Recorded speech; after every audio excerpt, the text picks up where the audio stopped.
Gollum is the most groundbreaking CGI character ever made, as his creation genuinely completely revolutionized filmmaking 3 separate times. And so that's why we're going to break down how they made this character look so good for 2002, just how ahead of his time he was, and we'll do this by exploring just how little he actually evolved over the course of 10 years, and whether or not a lot of this character's visual success was actually just a complete accident, before then using all of this to uncover whether the legendary performance given by Gollum's actor, Andy Serkis, has actually been hiding a controversy that's quietly brewing amongst the very visual effects artists who bring characters like Gollum to life. Because if you mention Andy's name to a group of visual effects professionals, you'd be surprised to find out that you might not get a very warm response, as despite being the most famous CGI actor in the world, some visual effects artists have taken issue with his comments, as he said things along the lines of, the digital characters that he plays are an absolute copy of him, and all the visual effects artists are doing is just applying digital makeup to his performance, which, as we'll highlight frequently throughout this video, comparing the massive technological achievements behind these characters to just makeup could be a pretty inflammatory statement, considering all of the work that characters like Gollum require, and considering the very poor working conditions that many visual effects artists are subjected to. But to balance all of this out, I will be giving Andy a fair defense as well, as there's actually quite a lot of nuance to this that gets completely overlooked. So to explore how Weta created this revolutionary character, let's dive into the creation of Gollum in Lord of the Rings. So, why was Gollum a completely CGI character, and how did they get a creature with this much screen time to look so much better than most things that come out today? Well, when it came to making The Two Towers, Peter Jackson and his team were very aware that everybody who read the books would have a very specific perception of what Gollum should look like. And at the same time, they were also aware that they needed to keep the studio happy as well, because almost rightly so, back when these films were first going into production, there was very little faith that CGI would actually be capable of doing any of this. And so to honour the fans and Tolkien's vision, and to prove to the studio that they actually knew what they were doing, the filmmakers wanted Gollum to not only be as true as possible to the books, but to also be as realistic as possible. Which is where, pretty much immediately, they ran into their very first problem, which would basically haunt them throughout the rest of this film, which was figuring out how this character was actually supposed to move. Because yeah, to be as book accurate as possible, they were going to need their Gollum to be very pale, with these big eyes and these long limbs on this tiny little body which he scurries across rocks on, which was a description that pretty much immediately rules out 99% of the filmmaking solutions of the time. As for example, you could attempt to use a puppet for this, but whilst they often do look quite realistic, they're also really quite limited in what they actually can do. I mean, there's a reason why they had to switch to CGI when Yoda fought Count Dooku like a green, crack-addicted rabbit bunny thing. And so with limitations like this, there's just no proper way that you could have your puppet scurrying around across rocks, or fighting the hobbits in a believable kind of way. And speaking of scurrying around on rocks, this also ruled out the second option which they had, which was to take a real human, probably starve him a little bit to make him skinny, and then use makeup and some CGI enhancements on his eyes to turn him into Gollum. But again, a human just doesn't have the proportions and the physicality to move around like a book-accurate Gollum, and Peter Jackson also feared that goggly CGI eyes added to a human actor was just going to look a bit weird and disappointing. And so in the end, the only real option they had was to do him with CGI, which was actually a pretty massive gamble, because in 2002, basically the only other CGI character you had as any sort of comparison to Gollum in terms of things like screen time or the amount of presence in the movie was Jar Jar Binks. But with this, Jar Jar was just this kind of annoying space rabbit who was mostly played for comic relief, whereas Gollum was supposed to be this deep, emotive character with all of these different multiple layers of subtlety going on, and he goes on these long monologues where it's just him talking to himself for ages, and if that didn't work on screen, then basically this entire film was going to fall down. And something else that was a massive gamble was the fact that I just let my personal data float around the internet for years just waiting for some scammer or some weirdo to find it, as in the past I genuinely didn't really worry about this. But with modern AI being able to mimic my voice or even my face and then having access to my private information like my phone number, my name, or even my home address, then this suddenly presents a genuine level of danger. And so this is where today's sponsor, Incogni, can lend a hand. Because basically, Incogni uses a process that's been independently verified by Deloitte to go through these places that have your data and ensure that your data is absolutely purged from their systems and is therefore completely out of the hands of whichever bad actor wants to use it. And so after going through their incredibly simple setup of just a few clicks a couple of weeks ago, I've noticed that I literally haven't had a single spam call since. And so it's given me so much peace of mind knowing how much more difficult it is for scammers to do anything to you if they can't find you in the first place. And what's even better than this is, with Incogni's new custom removals feature, you can even just send them specific links to locations where your data shows up, and Incogni will just deal with it for you, no questions asked. So use my link below or go to incogni.com/CGY to get 60% off and take back control of your personal data. And with that, now back to the video and back to how this entire film could fall apart if the CGI Gollum didn't work. And so yeah, with this tiny little bit of pressure in mind, the filmmakers began to evolve his design to work on screen, starting out by crafting these many very detailed real-life maquettes of the character and then scanning those models into the computer so that the visual effects team could take those real-life details and begin to use them on their digital Gollum. And with this, they were generally going in this direction that Gollum was going to be this froggy, monstrous amphibian thing that was kind of off-putting and more alien to look at than the final result. Until one man got involved and completely changed the entire direction of not just this character, but also this entire film. And that was, of course, the actor Andy Serkis. Because, due to Gollum being the product of hundreds of people's work, you know, many visual effects artists making the model, the textures, the lighting, etc., Peter Jackson wanted a single human actor to drive him, not only just to give him this emotional core of a human, but also to streamline everyone's work and therefore make him into one singular consistent entity rather than an amalgamation of hundreds of people's ideas. And in his search for an actor, it was Andy Serkis who really stood out. Because rather than portraying Gollum as just this simple monster who'd been twisted by evil, Andy instead did two fantastic things that I'm so grateful he did, as they added so many little dimensions to the character that it would have been a real shame if the film was lacking. As firstly, not only did he approach this character as this deeply tormented soul who was trapped in a cycle of addiction, but also Andy deliberately emphasized this feeling that Gollum wasn't just some nutter, but that instead he was actually a tragic victim of the ring's influence, and was therefore somebody that both the film's characters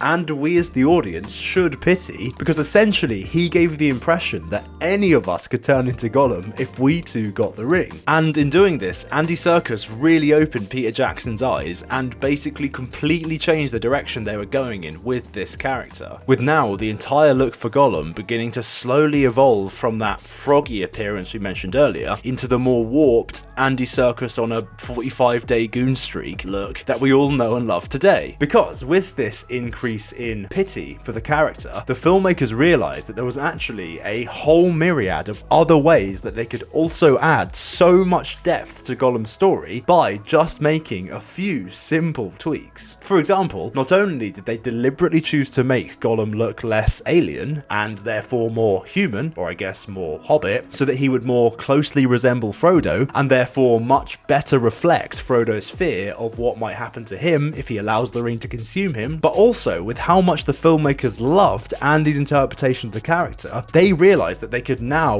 reintroduce a scene from the books which they originally thought to cut out from the films. And that was the scene where Gollum, or I guess Smeagol, first finds the ring. And so they originally shot this scene for the Two Towers, but eventually ended up moving it into Return of the King. But regardless of this, it does seem pretty mad to me that at one point so many of these very important elements were not going to be included in this trilogy. Because if you were to not include something like Gollum's origin story, then you'd suddenly lose so much of that he's a victim side of his character. As it is the scenes like this which really highlight that none of this is actually Gollum's fault. And so without these scenes, Gollum's death would feel a lot less like the inevitable end of his tragic character arc, and much more like just a lucky, convenient accident. And so yeah, it's kind of nuts to consider that so many of these fantastic additions were in large part due to Andy Serkis and the cascade of changes that his choices brought to the character. But now, whilst all of these choices were brilliant, of course, making these sudden sweeping changes halfway through production did manifest an insane amount of issues for the visual effects team. Because by the time Andy Serkis actually got involved, the visual effects team was already very deep into production of that original alien froggy Gollum. And so when the call came from Peter Jackson that they were going to modify the character into Andy Serkis's Gollum, to the visual effects artists, this change was essentially the CGI equivalent of recasting a main character halfway through production, which, to quote the artists themselves, threw them into a tizzy as they rapidly scrambled to rework all their Gollum scenes, and more importantly, find solutions to all of the brand new problems that this change made. And of all of these new problems which they had to solve, perhaps the biggest, and also eventually the most historically impactful, was how were they going to enable Andy Serkis to play the fake CGI Gollum in a way where he could singly drive the character just as Peter Jackson intended? Well, the answer is, of course, famously with motion capture technology.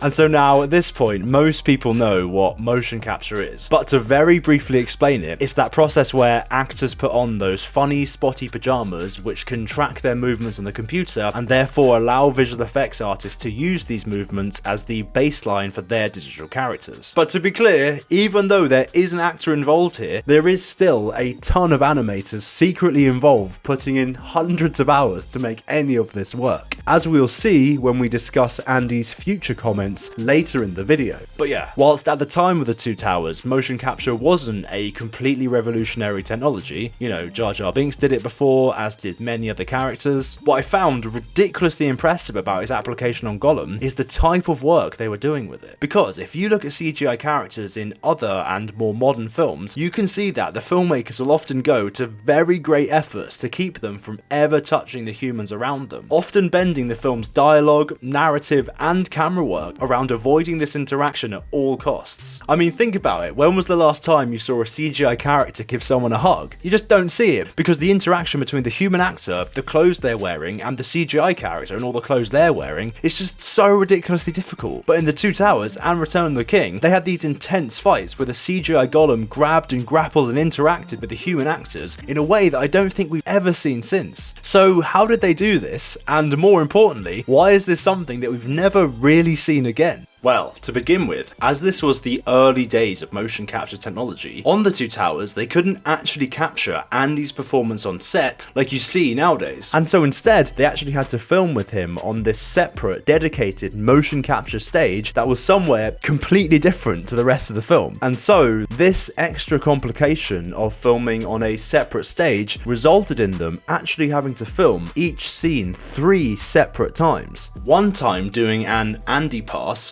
where Andy was on the set with the other actors playing Gollum in this little grey gimp suit, which is what they called it, that wasn't a motion tracking suit, but was instead just neutral Gollum colours so that the visual effects team could get a sense of the lighting and the shadows that they needed to add to the character later on. And so the point of this Andy pass is so that he and the other actors can bounce off of each other and build the performance that you see in the final movie. Because then after this, they'd film the same scene again, but now as what they'd call a mime pass. And this was the pass that often went into the final film. And so this was where Andy wasn't on the set, and so now all of the other actors were just miming their performance as if he was there, as this would allow the filmmakers to capture all of the background information that would need to go behind Gollum that Andy would otherwise be covering up if he was still in the shot. And then finally, after this, they film one more take, often a year and a half later, this time with Andy alone on a separate motion capture stage, as back in the day, a separate stage was the only place that you could do reliable motion capture. And so now, poor old Andy would have to replicate the same performance that he made a year and a half earlier, so that now it was captured on the computer and the animators would finally have something to work with. And so to put all of that together, theoretically, the typical Gollum shot would be something along the lines of the mime pass without Andy, where the actors would do the performance they crafted when Andy was there, with a CGI Gollum inserted into that, doing the performance that Andy did a year and a half later on the separate motion capture stage, which must have just been as tremendously involved and complicated as it sounds, as recording at least 3 attempts of each scene must have taken forever, and that's before we even get to adding any of the actual CGI to the character. But before we get to how they actually added the CGI, I wanted to highlight something that has become progressively more and more apparent to me as I researched deeper and deeper into the production of this character. And that was the massive emotional toll that being pretty much the first time anyone ever did something like this took on Andy Serkis. Because not only was he initially disconnected from a lot of the cast and crew, because he only arrived during the Two Towers and they'd all bonded across the production of Fellowship of the Ring, but also he would have to show up on set in this kind of ridiculous outfit and do this kind of ridiculous performance that at the time not everyone respected the value of, as even though the DVD extras make it sound like everyone had nothing but fun making these movies, in Andy Serkis' book on making Gollum, which we'll talk about a lot more later, he discusses that due to how ridiculously complicated his scenes had to be, there were many instances of friction on set, including apparently with the actors for Sam and Frodo, because they weren't giving his scenes the respect that he felt they needed. As with the general plan being that the final shot that would go into the film was the mime pass without Andy, it meant that the other actors were treating the initial Andy pass as more of a warm-up for the final thing, as that's when they'd have their chance to do their performances for real. But to Andy Serkis, the Andy pass when he was on set was the main event and his one chance to get everything right. And so this was already a major issue for him internally that was then getting massively exacerbated by the fact that, unlike literally everyone else in this film, after a day's shooting, his work just wasn't done. Because the rest of the cast could go home at the end of the day knowing that whether they gave a good performance or not, they were finished and their work was in the can. But for Andy, literally nothing that he was doing on set was going to make it into the final film, and he would have to wait another year and a half to do this all over again on a motion capture stage. And so yeah, because these guys are obviously adults and professional actors and stuff, they of course resolved all of these issues eventually. And in the DVD interviews, which I really wish I could have put into this video, but YouTube won't let me show, those that caused these issues are all very mature and do take responsibility for not respecting the work Andy was doing. But regardless of this, the fact that these issues even happened in the first place does give us a great insight into just how little everyone understood this at the time. And so this book is actually full of little bickers like this, and so I highly recommend it to anyone who's a fan of Lord of the Rings or Gollum. And I've actually been breaking down a lot of this book, in addition to lots of other CGI stuff, for just $1 on my Patreon recently. So shameless plug for you to check that out if you're interested. Please check it out, it means a lot to me. This video took me ages. But anyway, speaking of them being new to all of this, what made it even worse and even more impressive was this fact that they were basically still figuring everything out. Because a lot of the things that they were doing on set caused a ridiculous amount of issues for the visual effects team later on. And to be honest, it's actually a miracle that they got any of this to work in time.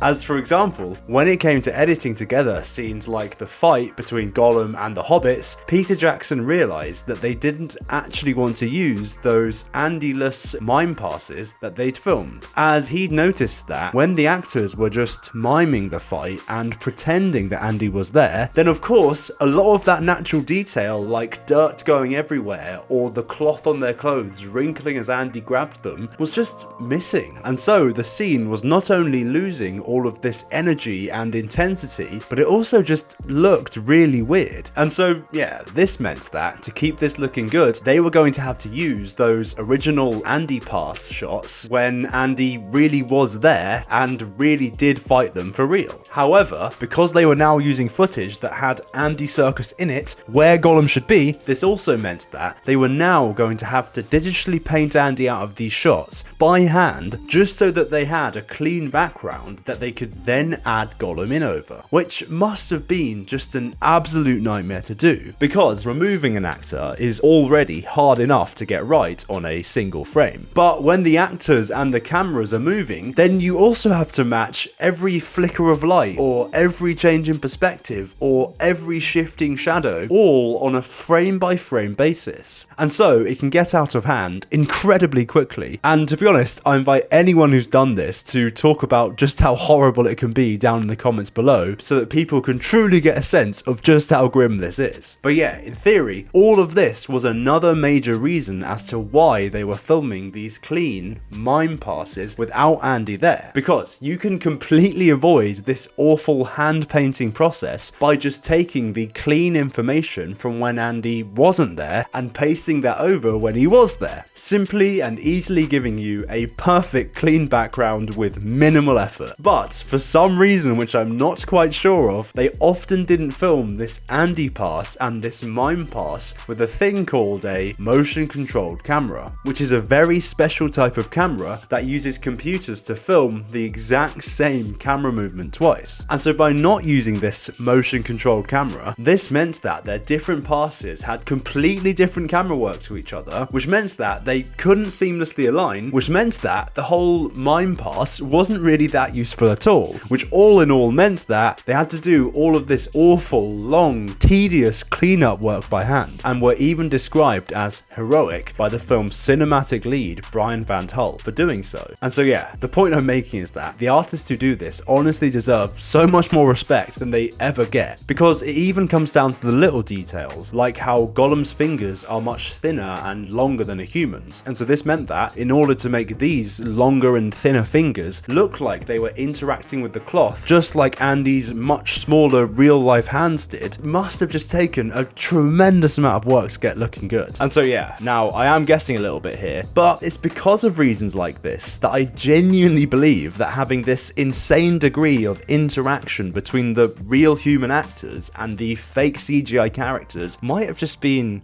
a bit of an accident. Because at this time, motion capture was still largely uncharted territory for a lot of people, and so I don't think they knew just how troublesome this direct interaction was going to be, and so they just filmed it and just didn't really worry about things like the motion controlled cameras, and then only ran into a lot of these issues much further down the line when the actual visual effects finally started. But nowadays, like we said, when they make a film, they've learned from all of these mistakes, and so they deliberately avoid things like this complex interaction at all costs. And so yeah, much like a lot of things in Lord of the Rings, they ended up doing something brilliant and something that's not really been seen since because they just didn't know the limitations of what they were doing. But to be fair, that is just my little theory. But yeah, to finalize this little motion capture section, throughout The Two Towers and Return of the King, Andy's performance was captured on the computer and was then used as a baseline for the animators to come in and clean up and enhance. And we'll get to how much credit each party deserves for each part of the performance a bit later in the video, but first, to add full context to this, I wanted to explore a major element of this character that wasn't motion captured whatsoever, despite it being a crucial component to making an emotive character like Gollum work, and that was actually his face, and more importantly, the brilliant system they implemented to make his face emote so flawlessly. Because for anything about this character to actually look good on screen, Gollum's face had to work. As a key part of the Lord of the Rings story is that, despite being a kind of horrid creature, Gollum is just so pathetic but also so childlike and lovable that neither Bilbo or Frodo could bring themselves to kill him, and in fact they just take pity on him. And so getting this, and everything else Gollum's face had to do, right is a ridiculous amount of pressure to put on your visual effects team, and apparently this kept the lead facial animator, Bay Rat, up at night all the time, poor guy, because he just really wanted to get this right for the fans. And so all of these issues with the complicated emotional demands were then massively exacerbated by the fact that, because there was no facial motion capture, then Gollum's face was going to have to be completely animated by hand, which was a challenge because, even though they did have Andy to provide the general performance for Gollum, due to differences in little things like fat percentage and wrinkles and bone structure, Andy's face wasn't actually an exact one-to-one match with Gollum's. And so this meant that subtle emotions couldn't just seamlessly transfer from A to B, meaning that a team of many animators had to work meticulously around the clock and throughout the night and throughout weekends to get this to work, which is incredible and shows just how much grit and, I guess, workers' rights abuses went into this character. But it also meant that with many people working on this, they were also going to get many animators different interpretations of the same performance. And so how did they manage to keep Gollum's performance not only so emotive, but also so consistent throughout the movie? Well, essentially they tried to impose deliberate limits on which expressions it would actually be possible for Gollum to pull, with them initially gathering loads of references as to how faces actually work, looking at everything from how sculptors make faces to even footage of like extreme emotions from French insane asylums where I don't think they were that nice to the people there. And from this, they began to understand not only how faces were constructed, but also which muscles move where during what emotions. And then from this research, they began to build this massive library of over 800 different facial expressions for Gollum that they called shapes. And so if we look at this book, I think we can see examples of all of the different shapes they used up here on the top of each page. And so these are probably quite hard to see on camera. And so I will scan them into the computer and then ask my editor, Kia, to put them on the screen. And you know what? Whilst we're here, I'd actually like to give a massive thank you to my editor, Kia, for all of his work on this video. Because there's like hundreds of hours of Lord of the Rings behind the scenes footage, and he's done an incredible job to trawl through all of that and pull so much of this very long video together all on his own. So if you want something edited to an incredibly high standard that will go above and beyond anything you could possibly expect, I sincerely recommend checking out Kia Edits at the link in the description below. But yeah, anyway, these shapes would have been for anything from like happy to sad to angry and just anything in between. And it would be these shapes that would form the backbone of what the animators would do. Because in doing this, they essentially limited the animators to this color palette of emotional shapes, where rather than having complete freedom to interpret Andy's performance and then craft Gollum's however they wanted, each animator could now only mix and match between the same 800 shapes as the next animator, therefore easily giving Gollum a much more consistent and coherent performance because all of it was coming from the exact same place. However, whilst this was a fantastic system that did produce an insanely emotive character, I believe the true brilliance of Gollum actually came from one simple trick they used. And that was that, rather than just animating to match the beat of the emotion that Andy was portraying or the flow of how he said each word, instead the animators also sat down and deliberately wrote out each and every little thought that they believed Gollum was having and then animated to match those thoughts as well, which suddenly turned Gollum into the incredibly deep, scheming character that he is, because now all of that subtle nuance that's flowing through this nutjob character's head was being visually brought up to the surface by the animators. And so with all of this, they finally had Gollum both moving and emoting correctly, which brings us to the final major challenge that they had to get right, and that was getting Gollum's skin to look physically correct on screen. As with Gollum being the cheeky little exhibitionist that he is, it means that a lot of his skin is always on view to the audience, which was a major issue because back in the day, digital skin was one of the hardest things to get right. Because to look realistic, skin has this ridiculous amount of subtle detail that needs to be manifested digitally. As you know, the reason skin looks the way it does is because it's filled with blood and veins, and when we look at flesh, we're actually looking at multiple thin layers of skin. And so in the early 2000s, the only way you could manifest this amount of detail would have been if you crafted all of that detail for real on the computer and then calculated how the light would bounce through all of that. And I'm talking all of the different layers of skin and everything, which was just so long and so intensive, especially for the computers they had at the time, that just no one was doing that. And so that's why a lot of older organic CGI has this waxy feeling to it, because if you can't get the light to penetrate the skin, then all it can do is reflect off of it. Until the visual effects team at Weta was inspired by the very realistic looking silicone Sean Bean prop that was used in Boromir's funeral. Because to make the skin on this dead Boromir prop look realistic, what Richard Taylor's prop artist team did did was gradually apply paint in these layered passes, where they'd slowly paint on every little layer of detail that you can see in real human skin as an individual layer of paint. As by doing this individually, they were able to gradually create that genuine sense of depth that skin has. And having seen the success of this Boromir prop, this led the visual effects team to ask the question, if this paint technique works so well in real life, then why shouldn't it work on their digital characters as well? And so to attempt this idea, they actually got Gino Acquavido, who was one of the real life artists, to cross over to the dark side and sit down in front of the computer to now do this exact same layering process on their digital Gollum model. However, whilst this was very effective and got them a lot of the way there to having believable skin, a lot of these techniques only worked on the Boromir prop because he's a character who was played by Sean Bean, so, you know, he's dead. Whereas Gollum is somehow alive. And so for this to work on Gollum, this painted texture also needed to have this sense of like movement to it as well. So rather than just feeling like it was multiple layers of static paint all stacked up on top of each other, we as the audience instead needed to believe that there was all of this subtle movement of like blood and stuff flowing throughout it. And so basically this paint had to feel like it was alive. And so it was in solving this feeling alive issue that the Two Towers visual effects team had their Oscar-winning, cinema history-changing breakthrough.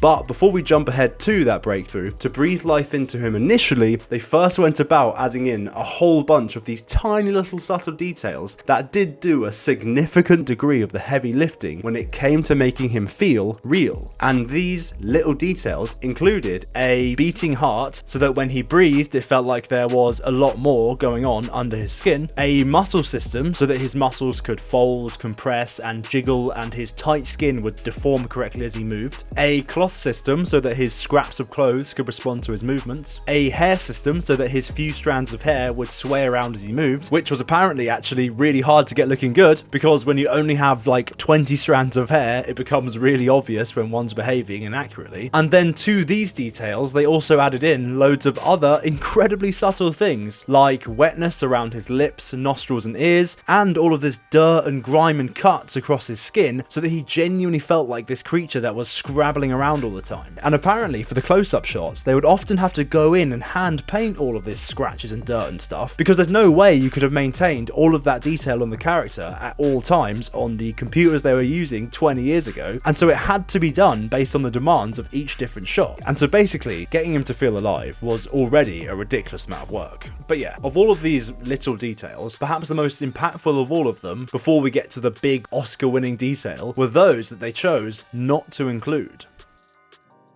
Because when you're making an animated character, there's this natural inclination to just add more detail and more stuff to it. Because when you're making CGI, you can really easily get stuck in this pit where you think, the more stuff I make this character do, then the better the animator I am, or the more realistic it will look.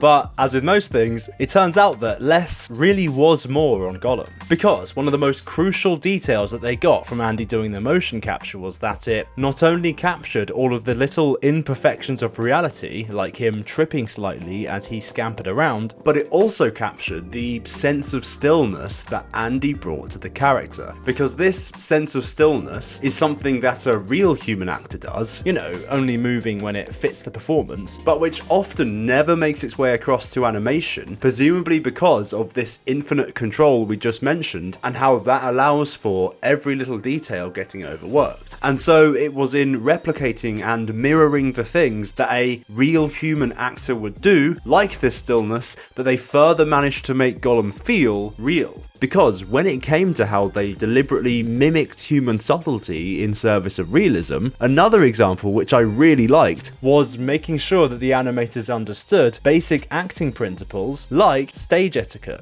Because even though, like we said, Gollum is an animated character, and so he can do anything the filmmakers want, he should still never upstage Sam or Frodo by doing something eye-catching during their scenes. As it's kind of an unwritten rule of acting that when another actor is doing their performance, that's their time to shine, and so you should just hold back and give them the space and respect they need to do so, because later on, when it comes time to do your performance, you will then be given the same courtesy. And so a mutual respect like this kind of just gives everybody the ability to do their best work without having to worry that their co-worker is going to constantly try and steal the spotlight from them. And so this is something which actors know to do, and once you're aware of it, you'll see it in movies all the time, but it is also something that non-actors, like some animators, would never even think of doing. And so yeah, for realism's sake, it was really brilliant that they tried to approach him from this perspective of what would a real human actor do, whilst also actually treating him like a real human character. Because it again is just another layer of subtle detail that helps us really buy into him as a real character, because it makes him feel just as important as all of the other actors in the movie, rather than this synthetic thing that was just bolted on later. And with this attempt to mirror reality,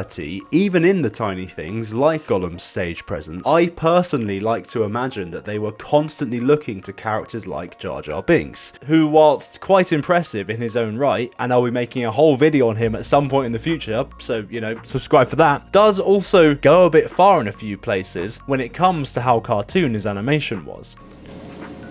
I may have gone too far in a few places. And so I think the fact that they tried to keep things human and avoided any kind of overt style of animation only did good things for Gollum's final quality. But now, whilst these little additions are all fantastic in their own right and are doing a lot of work to enhance Gollum's realism, compared to this next achievement, they are all actually kinda just the icing on the cake. As the really big improvement they made, and the one which changed visual effects forever, was actually the inclusion of subsurface scattering into the character.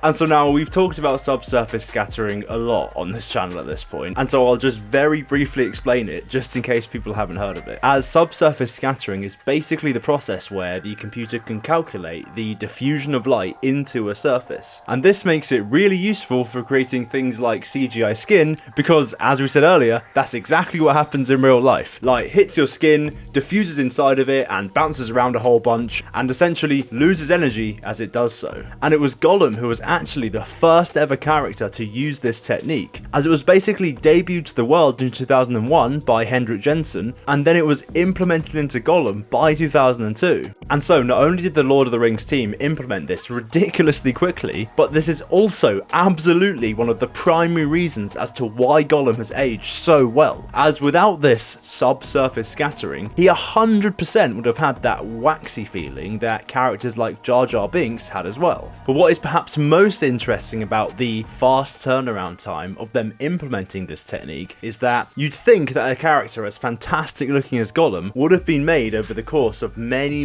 years. And whilst this is true for some parts of him, other parts of him were crafted ridiculously quickly, and it is just genuinely incredible that they got them looking as good as they did here. But before we get to how quickly they implemented a lot of this, there was one final thing that I wanted to explore in regards to the specific design of Gollum and how that had a massive impact on his realism, and that was the specific way they crafted his face, and more importantly, the specific way they crafted his eyes.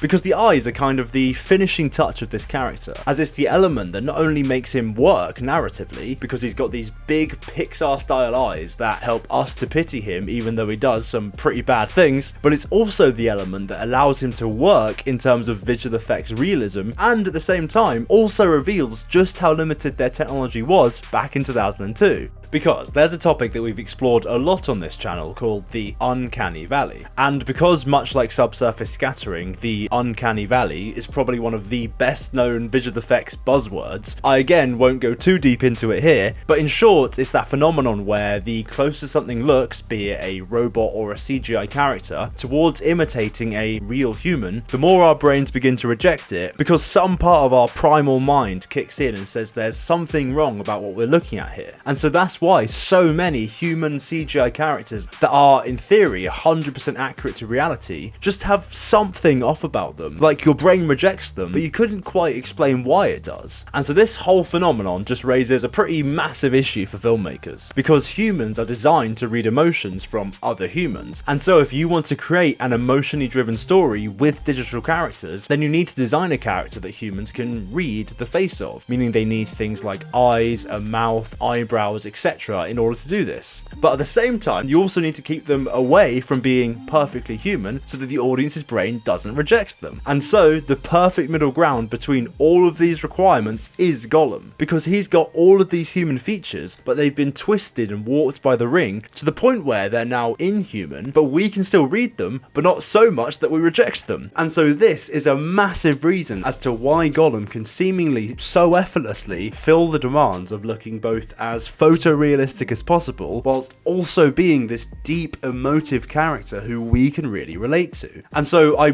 genuinely really can't emphasize enough just how much work these eyes are doing to enhance the visuals of this film. But now, whilst the general build of Gollum's face is another great design choice, and it slots in perfectly with all of the other brilliant design choices this film did, I can't help thinking that this, again, could have just been another accident. A lucky, well-informed accident, but an accident nonetheless. Because whilst the concept of the uncanny valley has been around since the 1970s for things like human-looking robots, it wasn't until 2001's Final Fantasy: The Spirits Within, with its kinda creepy-looking, almost real animated humans, that acknowledgement of this concept slowly began to become a more widespread discussion point. And so considering that Final Fantasy only actually released around a year and a half before The Two Towers, which means at the time they were very deep in the production of Gollum and the rest of these films, I don't think this box office flop would have been enough to push the uncanny valley to the top of the artists' minds at this point, meaning that they might have just have gotten very lucky with just how right they got this human-inhuman emotive balance. And so again, all of this accident stuff is just my opinion, but I do have more evidence to prove my point later in the video, so we will be coming back to it. But anyway, regarding Gollum's face, perhaps the thing I found the most eye-opening about it was the level of physical detail that the visual effects team added to his eyes, and more specifically, just how low that level of detail was, and just how good it ended up looking. Because with the eyes being the window to the soul and the place where most of our attention flows when we look at someone, this is often one of the most detailed parts of the CGI character, and therefore where the artist will tend to add the most dense amount of polygons to the model. And so polygons are that square pattern that you can see on CGI in behind the scenes videos, and they're basically like this wire mesh that you can drag around to build the actual shapes you see on screen. And so the more polygons you have, the more detail you have, because there's more points on the mesh that you can drag around to create different shapes. But of course, more polygons and more details also equals more demand on the computer, so visual effects artists often try to be very efficient with just how many polygons they use. And so, for Gollum's eyes, the team used a whopping 5,000 polygons worth of detail, which might sound like a lot, but when I tell you that Alita Battle Angel had 9 million polygons worth of detail in her eyes, it suddenly shows you just how limited they were for Gollum, because apparently at the time, 5,000 polygons worth of detail was a crazy amount to put on someone's eyes. And so considering just how important these eyes are to the character and to the story, and considering that they never once fail and look bad, shows just how much they achieved with just so little resources. And so now, speaking of achieving a lot with very little, this brings us to the final part of making Gollum for The Two Towers, before we can get on to Return of the King and The Hobbit, and as to whether Andy's comments were fair or not. And that was the intense time pressure they were under, and therefore just how insanely quickly they had to craft certain elements of this character. Because perhaps the most impressive thing about Gollum in The Two Towers was the fact that they did quite a lot of this on very tight timeframes, as whilst work on some of his elements did start all the way back in 1999 and was not needed to properly debut until the end of 2002, other stuff like the actual motion capture of Andy was done very quickly, as it seems like the guy who was in charge of doing the motion capture, Remington Scott, joined the team in January 2002 2002, and then the film released in December 2002. And so that's like less than a year to retrofit the existing motion capture system to work for Gollum, and then to make a system that could map Andy to Gollum in real time, and then to have Andy actually do all the mocap, and then to get all of that over to the animators so that they could start work, so that the lighters could start work, so that the renderers could start work, so that the compositors could start work, and it just goes on and on and on. And so yeah, they may have started tests and stuff well before January 2002, but to finalize all of that in less than a year must have just been a ridiculously intense time for everyone involved, because as I keep saying, Gollum is in this film a lot for a CGI character. And so it's this sense of intense time pressure that I really wanted to emphasize when I say that they just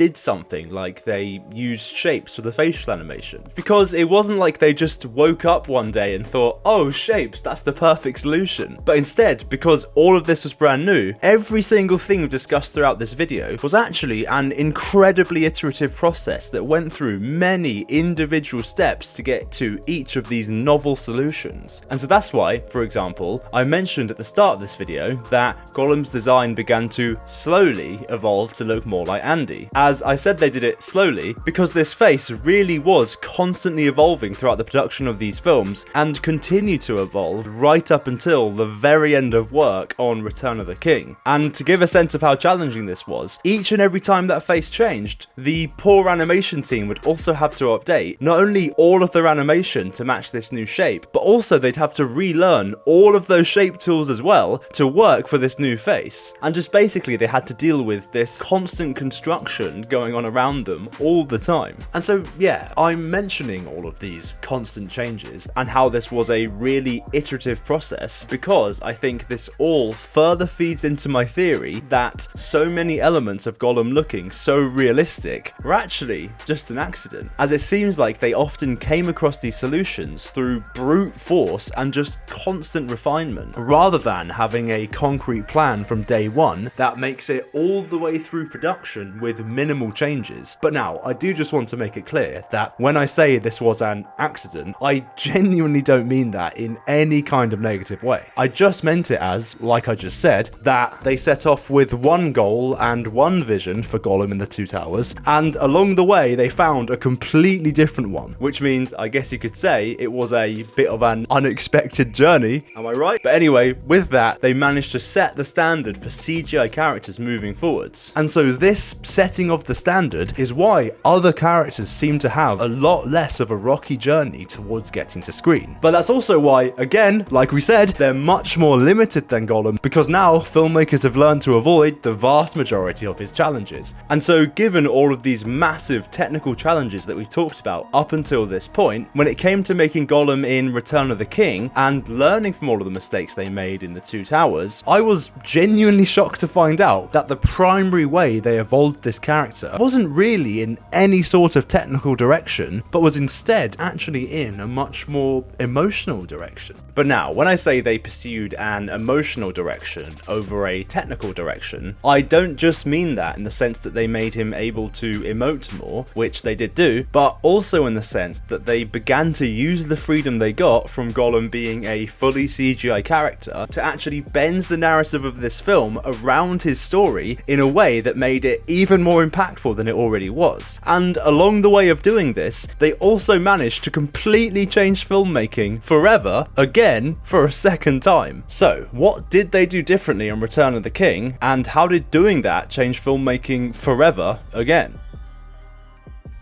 Well, the first thing that stood out to me is that they not only increased the amount of detail we can see on him by subtly adding in little things like wrinkles and such to his face so that he could emote even more accurately and therefore maintain much more of Andy's performance, but also that they deliberately improved the makeup that the character was wearing throughout this film. Because on set, as Sam and Frodo's actors made their way deeper into Mordor, the makeup team would deliberately add effects to make them look grimier and more emancipated, dissipated, and even went to the effort of blending the dirt from the different locations they passed through into the actors' makeup so that it really looked like these hobbits had been struggling through the world that surrounds them, which is just a lovely touch and one of those little things that shows just how far they went to make these films so special. But interestingly, this is also something they extended to their CGI Gollum as well, as the visual effects team not only referenced the Hobbit's makeup to replicate this effect on the CGI Gollum, but they also added in things like a bloody nose and a bump on the head that he would have received earlier in the film. And so I really enjoy exploring these little details that they added, as not only do they really help to visually portray Gollum's descent into a more and more uncomfortable character as the film progresses, but also it further helps to reveal the fact that the visual effects team gave the fake CGI Gollum the exact same treatment as the real human actors, as just like with the actors, the visual effects team were truly customizing him on a shot-by-shot basis to show and not tell the current state of the character, and therefore again make him feel like a living, breathing part of this film and not just some CGI afterthought. And you know what? Speaking of using CGI to kind of show but not tell the story of Gollum, this brings me to another evolution which really stood out to me, and that was the fact that with Gollum being a fully CGI character, it meant that the filmmakers could now deliberately choose to put emotions over reality.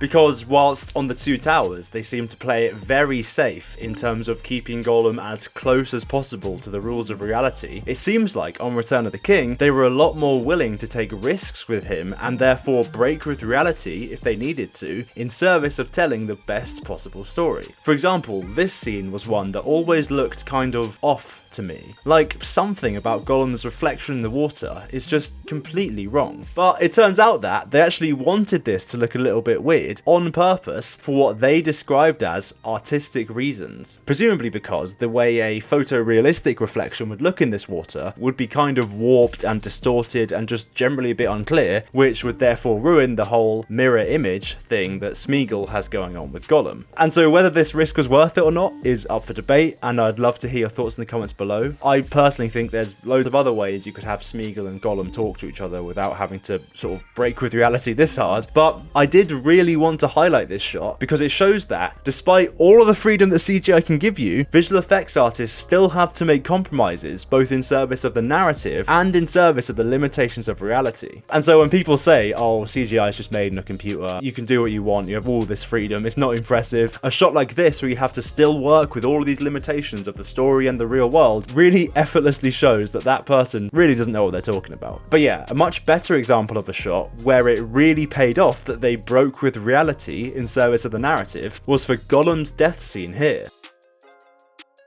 Because in the films, Gollum's demise was actually completely revised from the ending of the book, and probably for a good reason. Because in the books, once Gollum finally gets the ring in Mount Doom, he kind of just trips and falls into the lava, which if he did that in the movie, after like 10 hours of cinematic storytelling, it's just a bit of an anticlimactic ending to such a good character. And so, quite a nice change that Peter Jackson made was to have this fight between Gollum and the Hobbit over the ring, in which Gollum actually wins, but in the end he kind of also loses. And so what I like about the visual storytelling of this is that when Gollum hits the lava, rather than having him scream in pain like you would in real life, instead we get this lovely poetic moment where all Gollum cares about is that he finally has the ring, and then he only realizes at the very last second that the ring has betrayed him. Why?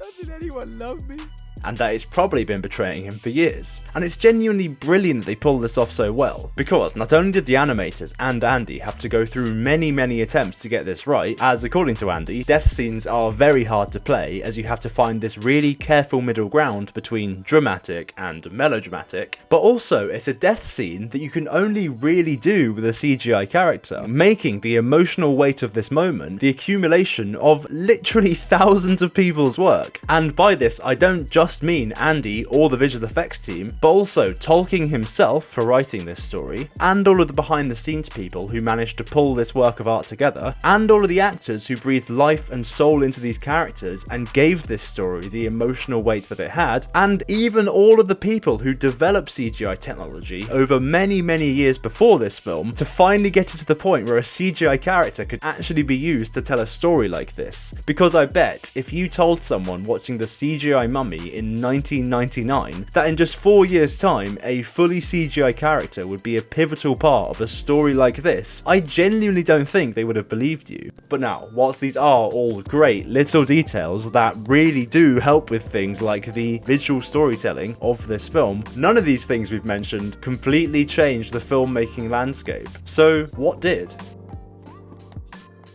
Well, it turns out that Return of the King was the first ever film to have created that on-set motion capture technique that every film uses these days, where rather than having to do a third take later on with Andy on a separate motion capture stage, they had now developed their technologies to the point where they could capture Andy on set, and therefore they only needed one take of him on the set interacting with the rest of the cast. And so this clip here shows just how powerful this was, and just how far they evolved it over the course of a few years. We have 13 cameras that are all looking at markers on Andy's body, as well as looking at markers on the cameras and other objects in the scene. So we're tracking cameras, we're tracking Andy, and we're tracking any other object that they choose to place in the area. Before today, we had to have an absolutely clean environment, which means that we wouldn't even allow someone to walk in with a plastic water bottle because it was reflective. It would show up as a marker. And in this case, we have people walking around with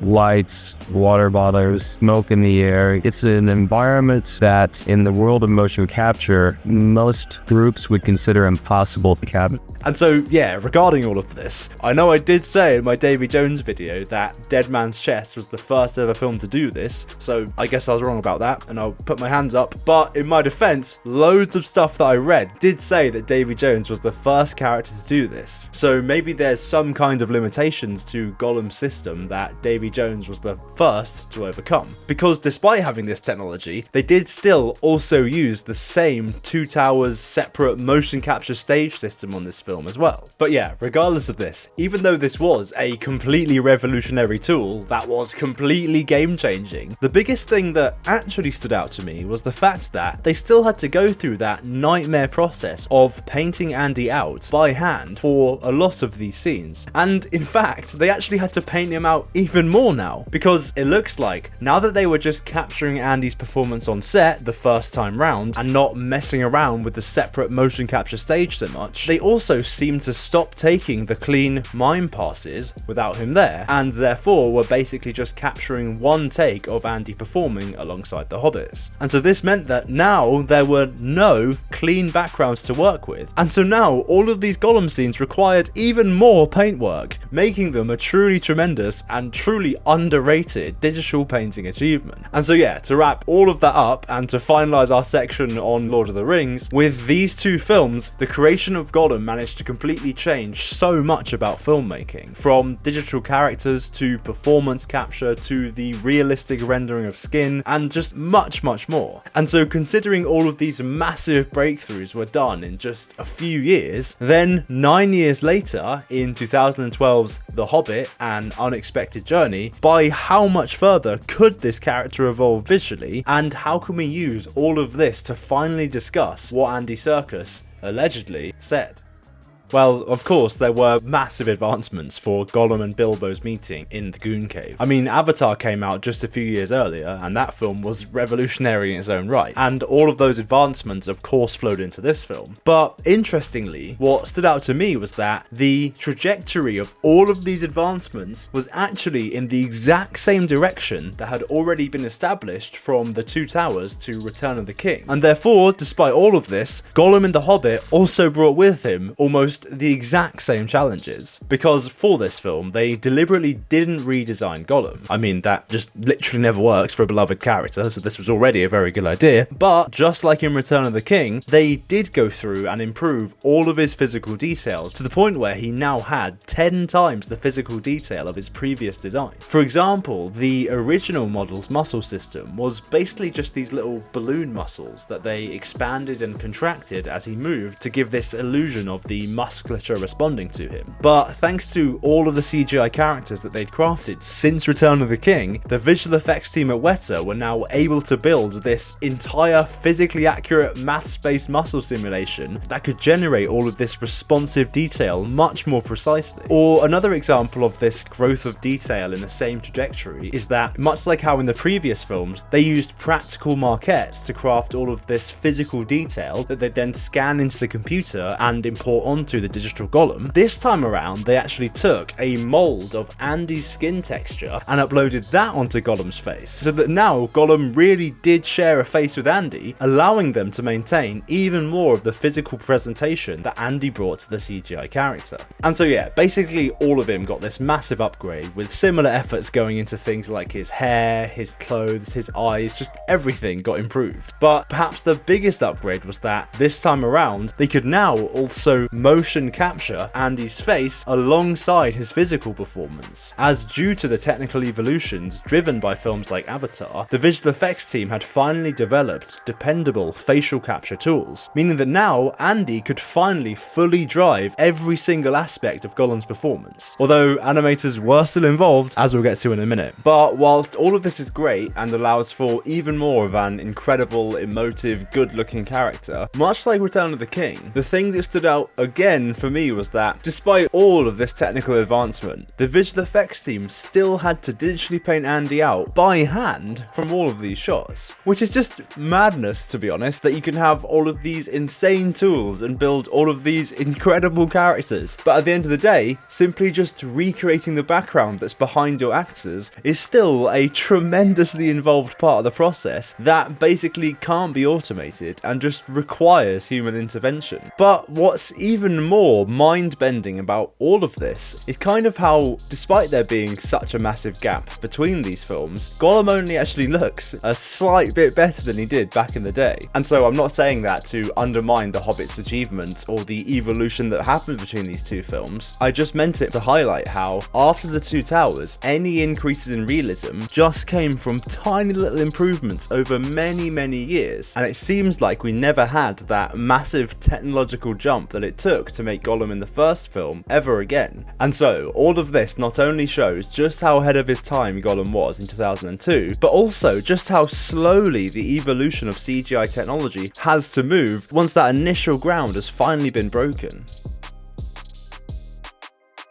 But now, with all of this, we've finally seen all of the efforts that went into this character, both from Andy and from the visual effects department and from everyone else. And so now, this brings us to the big question of this video, which is, what did Andy Serkis, you know, the most famous visual effects adjacent guy in the world, say, and was he wrong to say it? Well, in an interview with the Guardian newspaper, Andy Serkis was quoted saying, "Performance capture technology is really the only way that we could bring these characters to life. It's the way that Gollum was brought to life, and King Kong, and the Na'vi in Avatar, and so on. And it's really another way of capturing an actor's performance. That's all it is, digital makeup." And so he said this in 2011, and this comment, particularly the words digital makeup, did cause upset amongst members of the visual effects community, as we'll see in just a minute. But despite this, he did repeat the phrase in 2014 as well, in an interview with Gizmodo, where he said this, and now I am going to have to paraphrase it a little bit because the quote is written kind of weird. But yeah, he said, "But also the way that Weta Digital, who I've worked with on a lot of these projects, have now schooled their animators to honour the performances that are given by the actors on set, and the teams of people who now understand the way of working are now established. And that's the thing that's really changed. It's given that they, the artists, absolutely copy the the performance to the letter, to the point where, in effect, what they are doing is painting digital makeup onto the actors' performances. It's that understanding which has changed as much as anything. And so, yeah, in response to these articles, there was upset amongst the visual effects community, with people such as longtime animator Tim Bluray here, who wrote an open letter to Andy Serkis about this issue because he interpreted the use of the words digital makeup as downplaying the contribution that the whole team makes to bring a character like Gollum to life. Because in my opinion, and seemingly in the opinion of people like Bluray, based on all the behind the scenes footage and production accounts we've discussed throughout this video, it's very clear that there's far more involved here than just simply digital makeup. As to me, the term makeup implies that a character like Gollum is just this superficial layer, you know, something that's regularly painted over the actor's face, and therefore all we're looking at is still the same actor's movements, body and expressions, just with some colour and texture added over the top of it. And I personally think that this digital makeup comment gets even more inaccurate when we consider that throughout these films there were times when Andy's performance, that was copied to the letter, was enhanced by the visual effects team, as this moment from Return of the King's DVD shows. So when we get him, he is just a standard Gollum looking like, just like this. So then we get him, and we get him into Andy's pose, get the shoulders up and get everything all ready, and we start at frame 1. And from there we start building, and then we go to frame 2 or 3 whenever Andy's making a gesture change, and you know, we animate that character to what Andy's doing, whatever he's doing. This is Andy Serkis' performance, and the footage that we get is this angle, a close-up, a side view, and like a medium long shot. So we look at this and we animate, and then we come up with this. We lead them to the round star.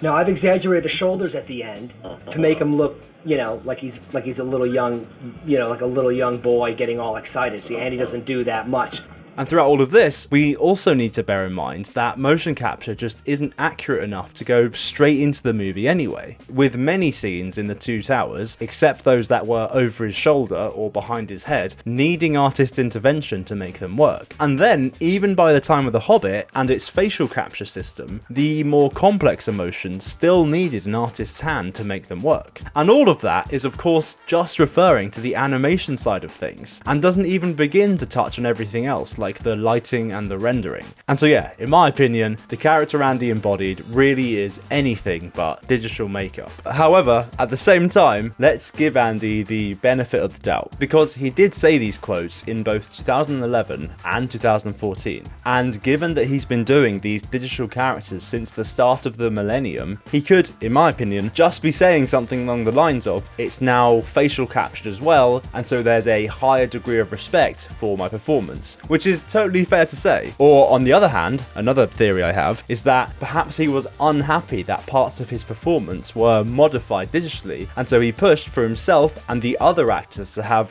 their performances be maintained and make it to the screen with much less intervention. Because to be honest, it would annoy me as well if I performed in a film just to find that my work was altered digitally after the fact, especially when Andy was so pivotal in making Gollum the character that we all love. Because beyond just crafting Gollum into the character he was in the final film, Andy Serkis was clearly heavily committed to getting every single aspect of this character right, and even put in a lot of extra work and faced a whole bunch of challenges that he didn't need to face, considering how much of this wouldn't even make it to the final movie. For example, in this scene, while it may look sunny and nice, it was actually a freezing cold, snowy day, and Andy did all of the motion capture, jumping in this icy cold water and splashing around, even though the end result was going to be CGI anyway. So he didn't need to do that, and it shows just how committed he was to getting this character right. Or another example of him facing struggles as he tries to make Gollum as good as possible was, in my interpretation of his words, him having to deal with the psychological burden of potentially becoming the next Ahmed Best. You know, the Jar Jar Binks actor who very unfairly got his life and his career ruined by playing someone very similar to Gollum, because in Andy's book he does refer to this sort of pressure he felt to not screw up such a beloved character. And when all of this is so experimental and you do not know if it's going to work, I can really imagine just how much pressure he might have felt. And beyond all of this, regarding these comments like digital makeup and whether they downplay the work of visual effects artists, there's also lots of footage of Andy Serkis Serkis paying tribute to the visual effects teams behind these characters. And I'd love to play you some footage of Andy praising the visual effects team from things like the DVD documentaries on the Lord of the Rings behind the scenes. But as I said earlier, the YouTube copyright gods just simply won't let me. And in fact, they've not let me add any of the interviews with the cast and crew that I'd gone and handpicked for so many different moments throughout this video, because they added so much context and emotional weight and extra detail to everything we've discussed so far. And so if you are interested in seeing those interviews and learning even more about this character, then there is an extended cut of this video on my Patreon for just $1, where I've even left little timestamps of where you can find those extra clips. I didn't mean to keep shilling my Patreon, but I put a lot of work into the extended cut because I wanted to give credit to all the people that made Gollum, and I'm just genuinely sad I couldn't get the interviews onto YouTube to give them the credit. But yeah, anyway, I will put a quote from Andy on the screen now as proof that he has also said a lot of very positive things across the years regarding the visual effects teams. But yeah, beyond just this simple quote, perhaps the most overt example of him giving credit to the visual effects team was basically all throughout this book, which is titled How We Made Movie Magic, where he gives constant credit and even has interviews to the key visual effects artists who brought Gollum to life, and basically, in my opinion, used his fame to publicise just how much work the visual effects team put in. But perhaps the most interesting and most insightful thing about all of this, in this book, you can also get a look into Andy's acting process, and how Gollum being a digital character massively impacted that acting process, and therefore why Andy Serkis may have said such things. As, in my interpretation of this book, when Andy was signed up to play Gollum, he actually had to wait a very long time before he finally flew out to New Zealand to meet the other actors, the crew, the visual effects guys, etc., and just actually begin filming. And so during that interim of being cast and also waiting to start work, it seemed to me like Andy developed one perspective on what playing Gollum was going to be like, but once he actually got to set, he suddenly realised that this was going to be a completely different beast, because he had the realisation that he wouldn't own the role of Gollum like he would own playing other characters. And so in the book, he explains that when he says owns the character, he doesn't mean that as like an ego thing, like I played this character and now they're mine forever, but more that if you have to go on stage and perform this character in front of a crowd, then you have to have this certainty that you understand that character through and through, to the point where you are that character. Because if you give the audience, or even your co-actors, the impression that they know your character better than you do, then you're just gonna lose them. But of course, with a character like Gollum being the product of hundreds of people's work, Andy suddenly lost this luxury, because he'd lost this ability to completely control every single aspect of the character. And so with this information, I can see why he has seemingly, in my interpretation of his words, pushed for visual effects teams to copy his performance to the letter. Because, in my opinion, it probably helps him be much more comfortable